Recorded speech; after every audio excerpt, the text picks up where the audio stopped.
My name is Allison Hicks. I'm here today with Bill Adler on November 9th, 2008 at the Valley of the Sun JCC for the Arizona Historical Society film interviews. Thank you so much for being with us today. We appreciate your time. My pleasure. So I was just reading through some of the things that you've been involved in and some of your stories, and there are so many of them, which is great because, you know, a lot of these life experiences are great to capture on film. One of the ones I wanted to start with was how you came to Arizona and what it was like for your family earlier days in Arizona in the Jewish community. Well, we moved here from West Virginia, little town in West Virginia with about 65 Jewish families. And the move to Phoenix was calculated by my parents because they had two problems. They had 4 sons, I'm the oldest of 4, all of which they wanted to have college degrees, and Arizona State College at Tempe was nearby. And they also realized that in our small community there weren't enough Jewish girls to go around even if we had exclusive rights. So they wanted to go to a larger Jewish community, and when we moved here there were about 1,500 Jewish families. And this was like we had come to heaven. Okay, why do you say that? Why do you say that? Just in terms of the size of the community, or also the yes, the little Jewish life that we had was built around the little temple that we had. We never had a rabbi, and when we would go to Pittsburgh, we would go to Squirrel Hill and go up Murray Avenue. That's where I first ate my first corned beef sandwich, and that was one of my Jewish exposures, was going to up Murray Avenue in Pittsburgh. But that was about it. And so they felt that I was 17 at the time, and my younger brothers ranged on down to 10. And they just felt that they needed to make a move. And fortunately it turned out well, because we all got our degrees from Arizona State. 2 became doctors, another became a CPA, and I spent my career in financial services. So it worked out as they wanted. And all of us married Jewish girls, except for one brother who is engaged now to a Jewish lady. So okay. My mother would be pleased. All of her boys married Jewish women. And where did your family live when they first came here? When we first got here, it was in July of 1953. My folks rented a house on Catalina and 16th Street, which was sort of out on the edge of Phoenix at the time. And then they built a house right afterwards on Linger Lane, way out in the county. People thought they were nuts to go way out in the county, up at Northern and Central, because the northern boundary of Phoenix at the time was the Grand Canal just north of where Central High is. Where was the JCC at this time? Well, when we moved here, one of the things that I had learned when my dad decided to make the change, he bought had a subscription to the Arizona Republic, which was mailed to our home in West Virginia, and I was reading the paper. And one of the things that I read in the paper was that the JCC was building a new community center, that the temporary Jewish community center was in a place called the Hurd House, the Hurd Estate, somewhere on Central Avenue. And I had looked on my maps and I figured out where that was. And I walked from roughly the state fairgrounds, which is where my folks ended up staying the first couple of nights we were there at a brand new motel called the Western Village. I walked from there in July without water all the way to Central and McDowell Road, and up the street about, well, where the Hurd Museum is. That's where the original temporary center was.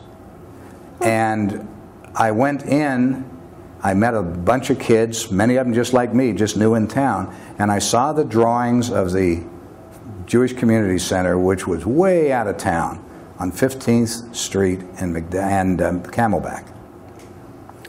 And it was a beautiful building. And there's a postscript to that. We were meeting at Bethel, which was on 3rd Street and McDowell, in one of the classrooms, the AZA group that I was invited to join. And I remember just a few months after I got in, they were ready to open the Jewish Community Center. And there was a discussion among the boys whether or not we should move up there. And the general feeling was it was so far out of town we probably wouldn't get our folks to let us go out that far. And so we voted it down, and then the advisor said, I have the final vote. This community built that center for you kids. We're going out there. And so we moved. It was a beautiful facility in the architecture of the 50s. And did you use that Jewish Community Center a lot? Oh, you bet. Yeah. Had a swimming pool and all the girls in their bathing suits and the guys, you know. There was a gym. That gym building is still there on the north side of Camelback Road. We had a basketball court. I mean, it was an amazing center. I called it paradise. I mean, I really called it paradise.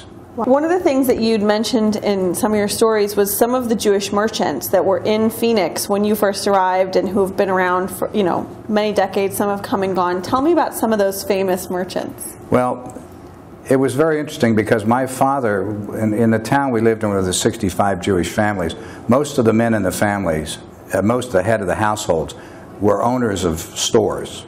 And during the high holidays in West Virginia, all the stores used to close. If you had to buy retail during the high holidays in Clarksburg, West Virginia, you might as well forget about it. When we moved to Phoenix, we saw basically the same thing when we went downtown, except it was much larger. Corrick's department store, Goldwater's department store downtown, Diamonds was downtown. Hanny's, which had been before called Vic Hanny's, was a men's clothing store that carried the same line of clothing my dad did, except it was 4 times larger. There was Leonard's Luggage.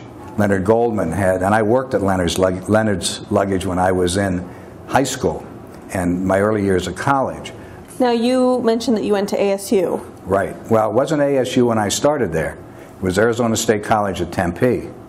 There were about 5,500 students at the time, and about 1,500 of us lived on campus. I lived in a fraternity house, the A Pi House, which was the only Jewish fraternity on that campus. And I was among those guys that went during that era that built that fraternity into a pretty powerful organization. And what was ASU like in terms of the Jewish presence, or, well, Arizona State College at the time? Well, first of all, there was no Hillel. So the only Jewish experience that you could have if you wanted it was to belong to the fraternity. There was not even a Jewish sorority at the time. So we bonded pretty close. And virtually, if you were Jewish and wanted to be identified as same, you belonged to the fraternity.